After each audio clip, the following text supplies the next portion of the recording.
Good morning students, कैसे हैं आप? How are you? I am also fine, I hope you also fine. Okay, और मुझे उम्मीद है कि केमिस्ट्री जो है बहुत अच्छा चल रहा होगा, क्योंकि मैं कंटिन्यू वीडियोस बना रहा हूँ और आपको इंटरेस्ट आ रहा होगा। मेरी रिक्वेस्ट है कि हर वीडियो को 4-5 बार 10 बार देखिए, उसमें डाउट्स है तो मुझे पूछ सकते हैं आप। ओके, तो welcome to my this video number 16 on solution and colligative property. अब हमने इसके पहले के क्लास में कॉलिगेटिव प्रॉपर्टीज़ के बारे में बताया था मैंने आपको, और आपको याद ही है, अभी बार बार बताने की ज़रूरत नहीं, बट आपको याद रखना है कि कॉलिगेटिव प्रॉपर्टी का मीनिंग क्या होता है, what is mean by colligative property. तो मैंने प्रीवियस लेक्चर्स में बताया था कि ऐसी प्रॉपर्टीज़ जो number of solute particles of the solution के ऊपर डिपेंड करती है। मतलब एक सॉल्यूशन में जो भी सोल्यूट के नंबर ऑफ पार्टिकल है, उसके बढ़ाने से या घटाने से कुछ प्रॉपर्टीज़ में जो चेंजेस आते हैं, इन प्रॉपर्टीज़ को हम बोलते हैं कॉलिगेटिव प्रॉपर्टीज़। तो what are colligative properties? The properties of a solution, the properties of solution, okay, which depends upon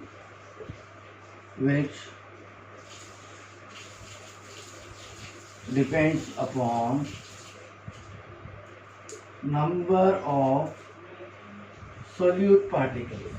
मतलब अगर हमने जो सोल्यूट के पार्टिकल है उनको चेंज किया नंबर्स को, है ना, but does not depend upon nature of solute. But plus nature से कोई लेना देना नहीं है सोल्यूट पार्टिकल के, does not depends upon nature of solute. Okay, ये ऑलरेडी मैंने आपको बताया था कि जो भी सोल्यूट पार्टिकल है उसकी संख्या या नंबर्स को आप चेंज करेंगे तो जो प्रॉपर्टी है वो चेंज होती है। अगर ऐसा होता है तो ऐसे प्रॉपर्टीज़ को हम कौन सी प्रॉपर्टीज़ बोलते, बोलिए? Colligative properties. ओके, तो ऑलरेडी हमने कॉलिगेटिव प्रॉपर्टी का एक section lowering in vapour pressure ले लिया था। ओके, तो देयर आर 4 कॉलिगेटिव प्रॉपर्टीज। मैं एक बार लिस्ट बना देता हूँ। There are how many colligative properties? 4 colligative properties. इन 4 कॉलिगेटिव प्रॉपर्टीज की लिस्ट में हमने 2 ऑलरेडी लेक्चर्स में पढ़ चुके हैं। आप मेरे 14, 15 और 13 लेक्चर्स में जाकर देख सकते हैं। नंबर 1 था lowering in vapour pressure, lowering in vapour pressure. दूसरा था elevation in boiling point. Okay, elevation in boiling point. तीसरी प्रॉपर्टी थी डिप्रेशन इन फ्रीजिंग पॉइंट। ये वाली प्रॉपर्टी आज हमको पढ़ने का है, जिसको मैं डिटेल में डिस्कस करूंगा। ओके, और चौथी प्रॉपर्टी है ऑस्मोटिक प्रेशर। ये नेक्स्ट लेक्चर में हम पढ़ेंगे। तो ओवरऑल अगर आप देखो तो यहाँ पर हमने लोअरिंग इन वेपर प्रेशर भी ले लिया था, एलिवेशन इन बॉइलिंग पॉइंट भी लिया, यानी वेपर प्रेशर का कम हो जाना, ये भी एक कॉलिगेटिव प्रॉपर्टी है। बॉइलिंग पॉइंट का बढ़ जाना, ये भी है। फ्रीजिंग पॉइंट का कम हो जाना, ये भी एक कॉलिगेटिव प्रॉपर्टी है। तो just note down it, we are discussing third property.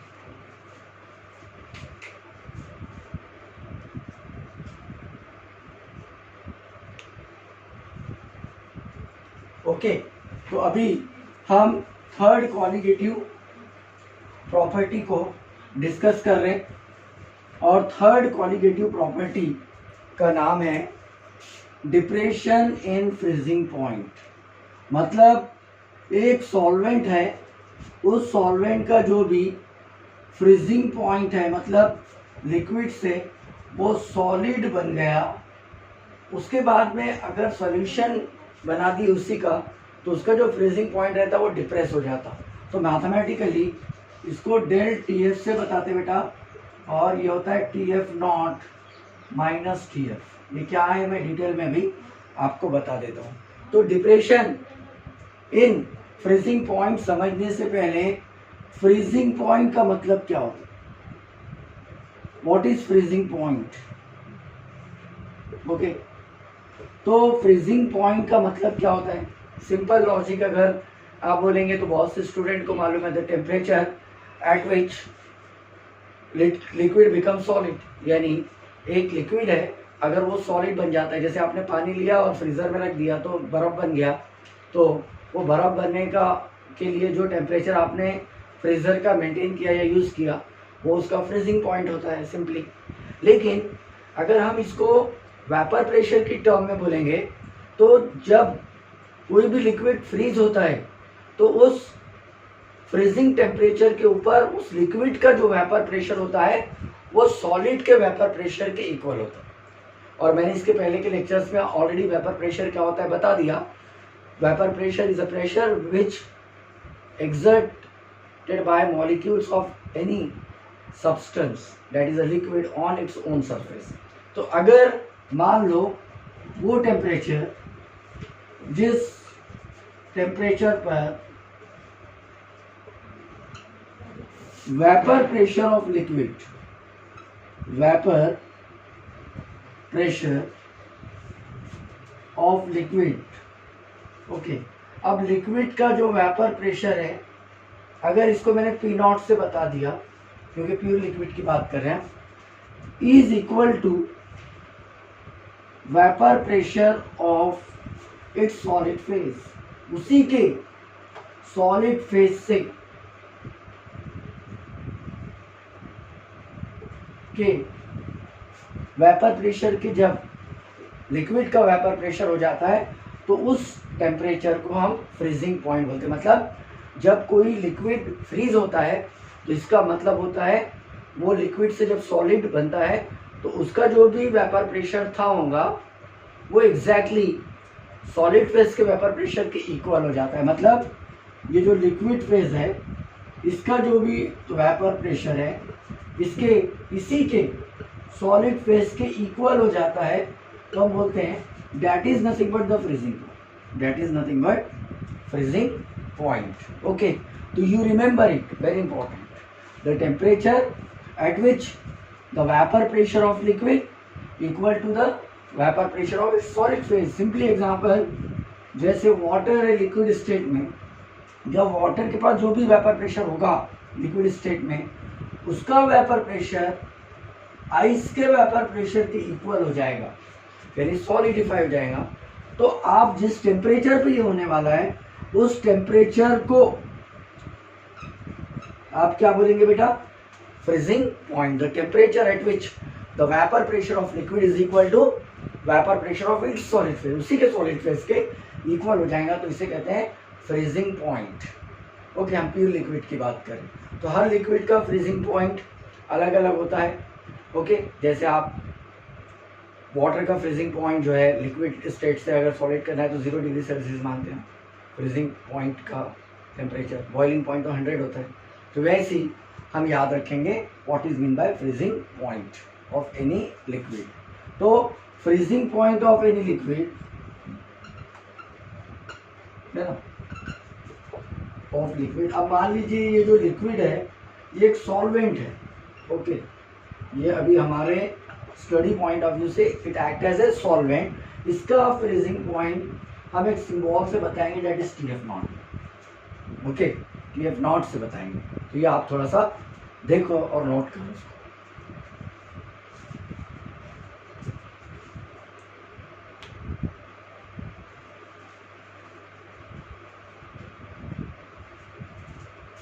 अब हमने फ्रीजिंग पॉइंट को समझ लिया, अब हम थोड़ा सा डिप्रेशन इन फ्रीजिंग पॉइंट को प्रैक्टिकली समझने की कोशिश करते हैं, और ये क्वालिटेटिव प्रॉपर्टी क्यों है मैं ये भी बता देता हूँ।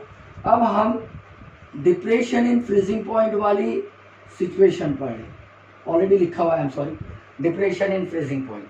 अब मान लीजिए एक लिक्विड है, ओके, अज्यूम कीजिए कि एक लिक्विड है, वाटर समझ लीजिए। ओके, अब ये लिक्विड एज ए सॉल्वेंट है, हम इसको सॉल्यूशन बनाने के लिए यूज़ करेंगे, तो ये सॉल्वेंट का काम करेगा। अब ये जो लिक्विड है इस लिक्विड का freezing point T F not है, ओके, टी एफ नॉट है। और ऐसा हम अज्यूम कर लेते हैं कि ये जो लिक्विड है, इस लिक्विड का वेपर प्रेशर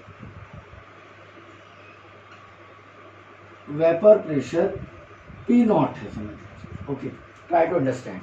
फिर से बोल रहा हूँ, एक लिक्विड है, सॉल्वेंट है हमारे सॉल्यूशन स्टडी का, इसका जो फ्रीजिंग पॉइंट है, इस लिक्विड का फ्रीजिंग पॉइंट जब वो सॉलिड बना तो इसका फ्रीजिंग पॉइंट कितना है बेटा, टी एफ नॉट है। और इसका अपना personal vapour pressure, the pressure exerted by molecule of liquid और solvent on its own surface is P nought. अब मान लीजिए इस लिक्विड में जो कि सॉल्वेंट है, ओके, इसका फ्रीजिंग पॉइंट क्या था, टी एफ नॉट था। अब इस सॉल्वेंट में यानी इस लिक्विड में मैंने क्या किया, एक नॉन वॉलेटाइल सॉल्यूट डाल दिया, नॉन वॉलेटाइल सॉल्यूट को मैंने ऐड किया, मान लीजिए इस कंटेनर में। अब नॉन वॉलेटाइल सॉल्यूट को मैंने जब डाल दिया तो हम जानते हैं कि जब कोई प्योर सॉल्वेंट है उसमें नॉन वॉलेटाइल सॉल्यूट जब डाल दिया जाए तो उसका वेपर प्रेशर डिक्रीज हो जाता है। अब इस को हम सॉल्यूशन मान लेंगे, it is a homogeneous mixture of solute and solvent. तो इस सॉल्यूशन का जो वेपर प्रेशर है वो पीएस हो गया, समझिए, वेपर प्रेशर ऑफ सॉल्यूशन। अब ऐसे सॉल्यूशन को, जिस सॉल्यूशन में जो सॉल्वेंट था उसमें आपने नॉन वॉलेटाइल सॉल्यूट डाल दिया, अब आप उसको फ्रीज कर रहे हैं, तो ये जो सॉल्यूशन है इसका फ्रीजिंग पॉइंट ऑफ सॉल्यूशन अगर मैं लूं तो ये पी एस मान लेता हूं, ओके। यानी अब ये जो मैंने सॉल्यूशन है लिक्विड फेज में था उसको फ्रीजर में रखा। अब इसका जो फ्रीजिंग पॉइंट हो गया वो कितना हो गया, बोलिए आप मुझे। इसका फ्रीजिंग पॉइंट ऑफ सॉल्यूशन हो गया, मान लीजिए टी एफ, ओके। तो आपको क्या दिखेगा कि सॉल्वेंट का जो फ्रीजिंग पॉइंट था, ऐसा मान लीजिए सॉल्वेंट वाटर था, इसका फ्रीजिंग पॉइंट 0 डिग्री सेल्सियस। तो अब ये जो नॉन वोलेटाइल सॉल्यूट डालने के बाद यही वाला सॉल्वेंट जब सॉल्यूशन बन गया तो इसका फ्रीजिंग पॉइंट, ऐसा हम एग्जांपल ले रहा हूँ मैं समझाने के लिए, -1 डिग्री सेल्सियस हुआ। तो आप क्या बोलेंगे कि सर जो फ्रीजिंग पॉइंट है वो तो डिक्रीज हो गया, कम हो गया, घट गया, है ना। और घटने का कारण क्या है, घटने का कारण ये है कि हमने इसमें नॉन वोलेटाइल सॉल्यूट डाल दिया, और नॉन वोलेटाइल सॉल्यूट डालने की वजह से जो होमोजेनियस मिक्सचर बना, सॉल्यूशन बना, उसका फ्रीजिंग पॉइंट कम हो गया। मतलब प्रैक्टिकली देखा जाए तो जो फ्रीजिंग पॉइंट ऑफ सॉल्यूशन है it is less than T F not, that is freezing point of solution. तो अब यहाँ पर एक इम्पॉर्टेंट बात यह है कि it is a colligative, high it is a colligative property. तो आप बोलेंगे कि सर प्योर सॉल्वेंट तो बराबर ऑर्डिनरी फ्रीजिंग पॉइंट पे फ्रीज हो रहा था, लेकिन जैसे उस सॉल्वेंट में आपने सोल्यूट डाला नॉन वोलेटाइल तो vapour pressure decreases, freezing point also decreases. लेकिन ये जो डिक्रीज है फ्रीजिंग पॉइंट का, ये काय के ऊपर डिपेंड कर रहा है, नंबर ऑफ सोल्यूट पार्टिकल। अगर मान लीजिए मैंने 10 सोल्यूट पार्टिकल डाला तो फ्रीजिंग पॉइंट थोड़ा डिप्रेस हुआ, 20 डाला तो और डिप्रेस हुआ, 30 डाला तो और डिप्रेस हुआ। मतलब नंबर ऑफ सोल्यूट पार्टिकल बढ़ाने से फ्रीजिंग पॉइंट घटता चला जा रहा सॉल्यूशन का। तो ये घटना फ्रीजिंग पॉइंट ऑफ सॉल्यूशन का, ये काय के ऊपर डिपेंड कर रहा है, नंबर ऑफ सॉल्यूट पार्टिकल्स। पहले नहीं घट रहा था, पहले freezing point T F not था, लेकिन अब हो गया टी एफ। पहले सॉल्यूशन प्रेशर था पी नॉट, अब हो गया पी एस। तो ये जो घटना है ये डिपेंड करता है नंबर ऑफ सॉलिड पार्टिकल्स के वजह से। That's why it is a colligative property. है ना। तो आपको याद रखना है कि पहले फ्रीजिंग पॉइंट था T F nought, vapour pressure था P nought, vapour pressure depress हुआ, डिक्रीज हुआ, freezing point also decreases and this decrease is due to presence of number of non volatile solute particle. As the number of solute particle increases, freezing point decreases. That's why it's a colligative property. है ना, तो ये याद रखना है आपको, note it.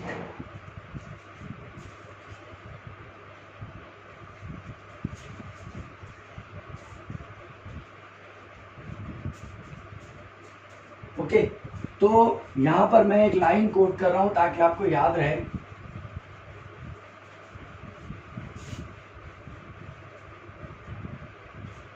As the number of solute particles in a solution increases, the freezing point of solution, एक काम करते हैं हम वेपर प्रेशर को भी करें। As the number of solid particle in solution increases, the vapour pressure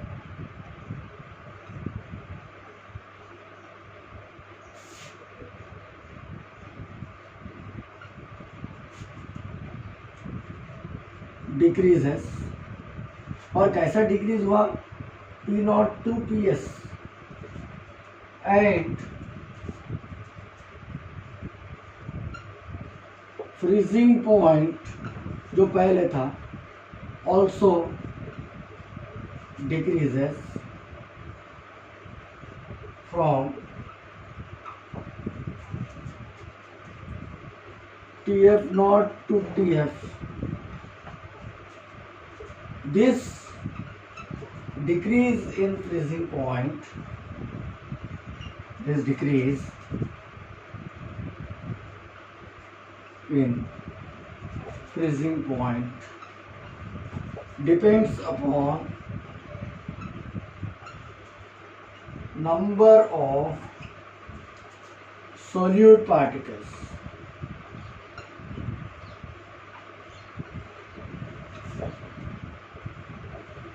Hence, it is a hence depression in freezing point, depression in freezing point यानी del T F यानी T F not minus T F ज़्यादा से come is a कौन सी property, colligative property. ये पूरा आपका एक conceptual notes बन गया। ओके, तो यहाँ पर मैंने लिखा कि जब आप एक प्योर सॉल्वेंट में सोल्यूट डालें और सॉल्यूशन बनाना शुरू करें तो जो सॉल्वेंट का वेपर प्रेशर था वो पी नॉट से पी एस हो गया और freezing point T F not से टी एफ हो गया। ये जो डिक्रीज है फ्रीजिंग पॉइंट में, ये नंबर ऑफ सोल्यूट पार्टिकल बढ़ाने से और घटते चले जाएगा, डिप्रेस होते चलेगा, कम कम होते जाएगा। और इसीलिए हम बोल सकते हैं कि डिप्रेशन इन फ्रीजिंग पॉइंट, ये क्योंकि नंबर ऑफ सोल्यूट पार्टिकल के ऊपर डिपेंड कर रहा है, that's why it is a colligative property. जो प्रीवियस सेक्शन में बताया, अभी और एक बार दोबारा ये लैंग्वेज में काम आएंगे। Okay, right.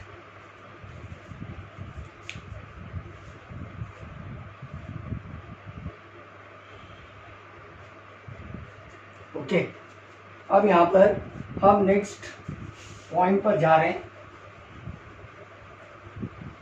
अब हमको इसको मैथमेटिकली थोड़ा सा समझाना है और मैंने आपको इसके पहले के भी लेक्चर में बताया था कि हर कॉलीगेटिव प्रॉपर्टी जो है उसकी मदद से हम जो है ये molecular mass of solute calculate कर सकते हैं। तो हम साइमल्टेनियसली एक साथ जो है पूरे कॉन्सेप्ट को लेने की कोशिश करेंगे।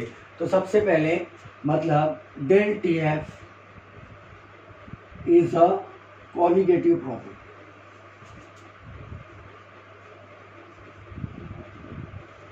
ये वाला कंसेप्ट हम पढ़ रहे थे। तो अब मैथमेटिकली डेल टी एफ को यानी depression in freezing point, depression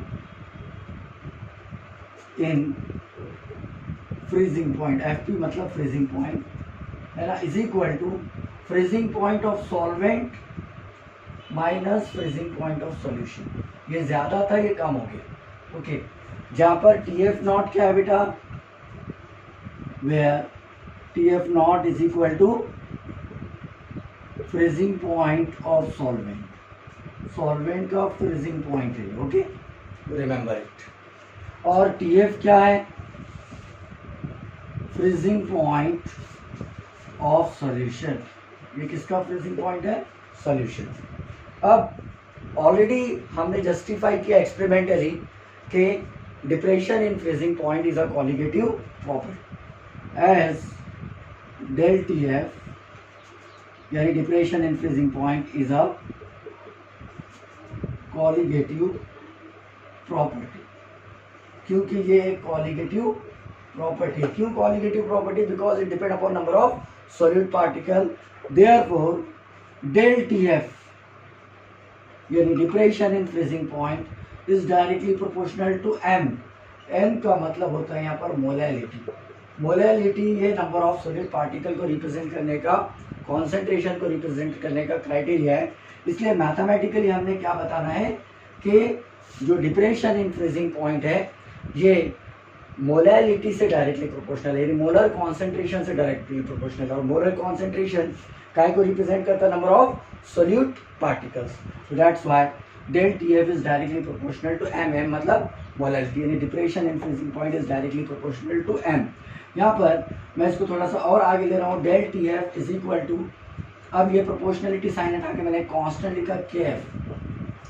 के एफ को बोलते हैं हम molar depression freezing point constant, या इसको क्रायोस्कोपिक कांस्टेंट बोलते हैं। और ये जो स्टडी कर रहे हैं हम डिप्रेशन इन फ्रीजिंग पॉइंट से रिलेटेड, इसको क्रायोस्कोपी बोलते हैं, यू रिमेंबर इट। ओके, हम मॉलिक्यूलर मास भी डिटरमाइन करते हैं क्रायोस्कोपी में। तो del T F is equal to proportionality K F into M, M molality. लेकिन आपने ऑलरेडी मोलैलिटी का फॉर्मूला प्रीवियस लेक्चर्स में पढ़ा है। तो molality m is equal to क्या होता है, weight of the solute upon molecular mass of solute, यानी number of moles of solute present in 1 kg of solvent, तो वेट ऑफ सॉल्वेंट। तो मैथमेटिकली यहाँ पर हम ये मोलैलिटी का फॉर्मूला यहाँ पर डाल सकते हैं। तो molality small m is equal to W B upon M B into 1000 upon W. तो मैं यहाँ पर पुटअप कर दूंगा। तो depression in freezing point is equal to क्या रहेगा, बोलिए के एफ इंटू, यहाँ पर मैं मोलैलिटी का W B upon M B into 1000 upon W A, ये वाला फॉर्मूला याद रखूँगा। अब ये वाले फॉर्मूले में इंटरेस्टिंग क्या है, इंटरेस्टिंग है एम बी। एम बी का मतलब क्या होता है, बोलिए molecular mass of solute, molecular mass of solute. तो हम बोल सकते हैं कि डिप्रेशन इन फ्रीजिंग पॉइंट की मदद से हम मॉलिक्यूलर मास ऑफ सोल्यूट भी कैलकुलेट कर सकते हैं, और ये एक बहुत ही वैल्यूएबल क्वालिटेटिव प्रॉपर्टी है। तो थोड़ा 2 मिनट नोट कीजिए, और कुछ डाउट से तो मुझे पूछिए। तो हमने बोला कि depression in freezing point is a qualitative property, it is directly proportional to molality. तो मोलैलिटी का मैंने फॉर्मूला डाल दिया और ये वाला फॉर्मूला आ गया है। अब यहाँ पर कौन सी चीज़ क्या है और आगे का एक और पॉइंट है, इसका लेक्चर एंड करेंगे।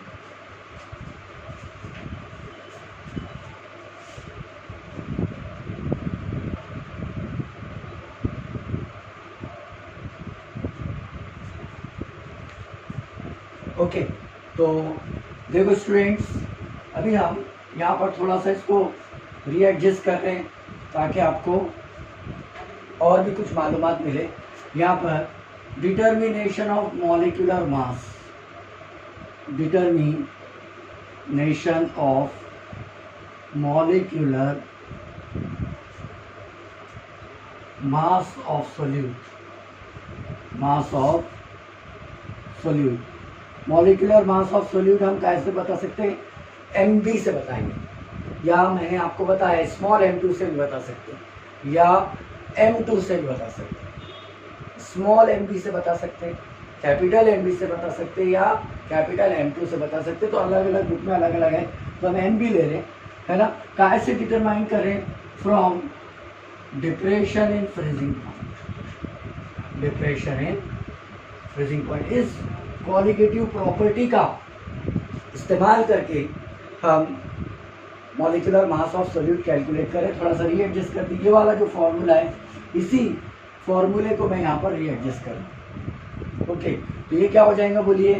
MB का मतलब molecular mass of solute is equal to KF into WB into 1000 upon del TF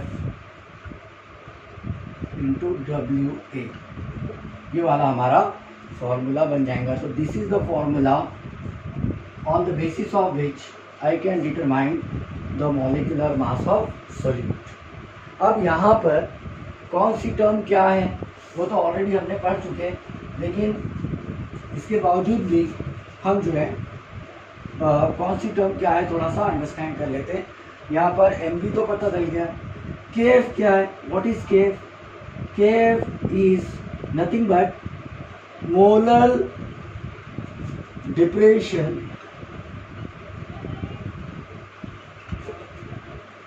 in freezing point constant, या इसको हम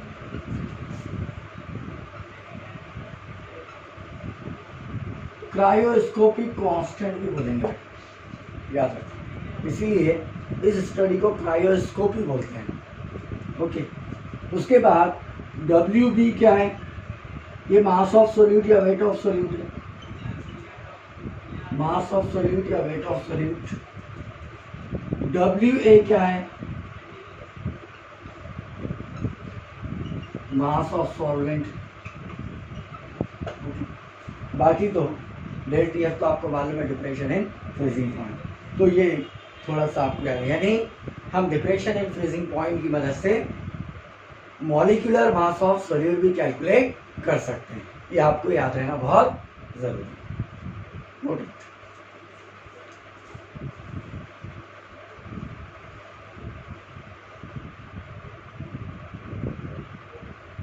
ओके, तो अगर आपको molecular mass of solute calculate करना है तो क्रायोस्कोपिक कांस्टेंट मालूम होना चाहिए, weight of solute, okay, depression in freezing point और मास ऑफ सॉल्यूट।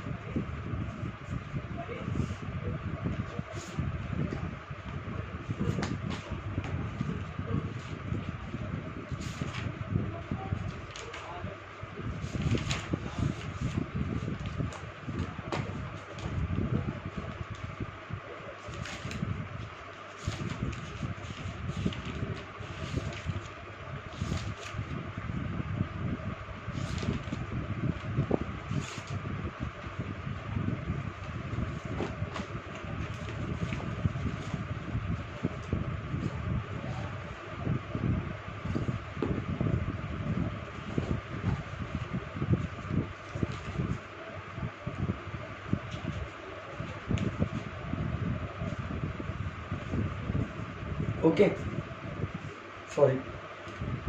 तो अभी मैं आपको आगे बता रहा हूँ, ये जो KF आया है इस KF को हम एक कांस्टेंट मानते। Okay, importance of KF, importance of KF। KF का मतलब क्या होता है बोलिए? Cryoscopic constant. ओके, अब मैंने अभी लिखा था एज वी नो, हमें पता है del TF is equal to क्या होता है बेटा? KF into M। अगर M यानी मोलैलिटी, तो मोलैलिटी को अगर मैं यूनिटी ले लूँगा यानी 1 मोल पर लीटर, मोले kg इनवर्स, तो KF किसके बराबर जाएगा? यहाँ 1 आ जाएगा, तो KF किसके बराबर जाएगा? Therefore KF become del TF। KF किसके बराबर हो गया, डेल टी। तो आप केएफ को मैथमेटिकली डिफाइन भी कर सकते हैं कि KF is nothing but the depression in freezing point when molarity of solution is unity, you remember it. ये यानी केएफ का एक इम्पॉर्टेंट पॉइंट ऑफ नोट है, तो ये आपको याद रखना बहुत ज़रूरी है। Note it.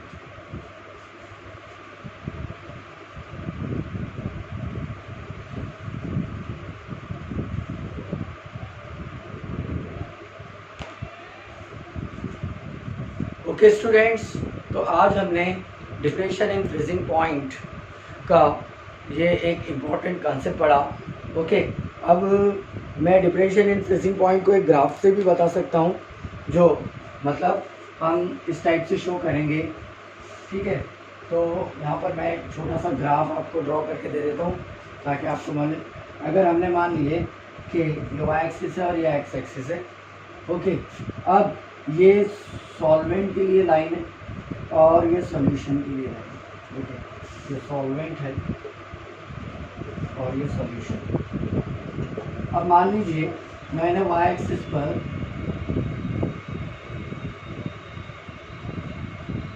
Vapour pressure plot किया, ओके, और यहाँ पर फ्रीजिंग पॉइंट यानी टेम्परेचर, और टेम्परेचर में फ्रीजिंग पॉइंट प्लॉट। तो आपको मालूम है कि सॉल्वेंट का जब वेपर प्रेशर मान लीजिए P नॉट था, तो ये फ्रीजिंग पॉइंट इसका मिलता है। सॉल्यूशन जब बना तो फ्रीजिंग पॉइंट PS हो गया, सॉरी वेपर प्रेशर PS हो गया। तो अब देखिए फ्रीजिंग पॉइंट कम हो गया, TS हो गया। तो ये ज़्यादा है, ये कम है, ये दोनों का डिफरेंस जो है ये डेल TF कहलाता है और ये जो है ये डेल P कहलाता है। इसका मतलब ये हुआ कि जब एक प्योर सॉल्वेंट था तो प्योर सॉल्वेंट का जो वेपर प्रेशर होता है वो मतलब TS P नॉट है, तो उसका जो फ्रीजिंग पॉइंट है वो TF नॉट है। लेकिन जब आपने नॉन वोलेटाइल सॉल्यूट डाला तो ये होमोजीनियस मिक्सचर बन गया और solution. As the non volatile solute is added it become solution. तो वेपर प्रेशर डिक्रीज हुआ है, देखिए वेपर प्रेशर डिक्रीज है, फ्रीजिंग पॉइंट ऑल्सो डिक्रीज। तो वेपर प्रेशर डिक्रीज होगा तो फ्रीजिंग पॉइंट भी डिक्रीज होगा, ये बहुत important. Vapour pressure decreases, freezing point also decreases. पहले सॉल्वेंट का TF नॉट था, सॉल्यूशन का TF हो गया। सॉल्वेंट का वेपर प्रेशर P नॉट था, सॉल्यूशन का PS हो गया। तो ये आप एक ग्राफ से भी मतलब अंडरस्टैंड कर सकते हैं, vapour pressure versus freezing point का एक प्लॉट है, वेरी सिंपल ग्राफ, ये याद रखिए। ये ज़्यादा, ये कम, ये ज़्यादा, ये कम। सॉल्वेंट का वेपर प्रेशर ज़्यादा तो फ्रीजिंग पॉइंट ज़्यादा, सॉल्यूशन का वेपर प्रेशर कम तो फ्रीजिंग पॉइंट कम। तो थैंक यू स्टूडेंट्स, हमने बहुत ही इंटरेस्टिंग फैक्ट्स पढ़े आज, और आपको पता है कि हमारा ये 16th लेक्चर है। ओके, और सॉल्यूशन एंड कॉलिगेटिव प्रॉपर्टी को मैं काफ़ी डिटेल में बता रहा हूँ, तो मेरी रिक्वेस्ट है आप पार्ट 1 से लेकर पार्ट 15 तक बहुत ही अच्छे से देखिए और प्लीज़ कमेंट कीजिए ताकि मेरे को सपोर्ट मिले, और बेल आइकन को दबाएं, सब्सक्राइब करें, शेयर करें। और जो स्टूडेंट को सॉल्यूशन कॉलिगेटिव प्रॉब्लम है तो हमको ये सजेस्ट कीजिए कि वसीम काजी सर बहुत ही सिंपल तरीके से लेक्चर्स लेते हैं। तो आई होप कि आपको मज़ा आया होगा। Thank you very much.